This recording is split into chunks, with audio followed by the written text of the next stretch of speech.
कि बहुत से लोगों को यहाँ मैं देखती हूँ हमसा चक्र की पकड़। हमसा चक्र की पकड़ के लिए रोज़ थोड़ा सा घी, अच्छा घी बना करके और एक ड्रॉपर शीशी में रख लीजिए और उसको नाक में 2 बूंद ज़रूर डालना चाहिए। उससे हमसा चक्र साफ रहेगा, सारी ड्राइनेस चली जाएगी। खासकर जो लोग ड्राई है बहुत, उनके लिए फ़ायदे की चीज़ है। उससे आपका हमसा खुल जाएगा और आपको अच्छा लगेगा। तीसरे मैं देखती हूँ लोगों में खांसी बहुत आती है, पूरी समय खांसते रहते हैं। तो फिर धूल की भी, यहाँ धूल की वजह से यहाँ के धूल में एलर्जीज़ है। उसके लिए ज़रूरी है कि आप श्री कृष्ण का नाम लेकर के हाथ में थोड़ा सा मक्खन,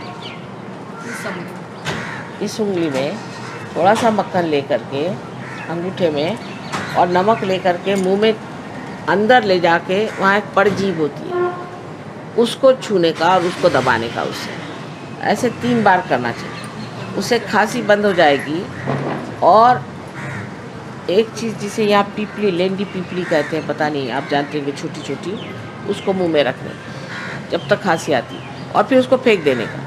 उसको मुंह में सिर्फ रखने का और उसको फेंक देने का, उसको खाने का, क्योंकि वो बहुत तुर्श होती है। लेंडी पीपली,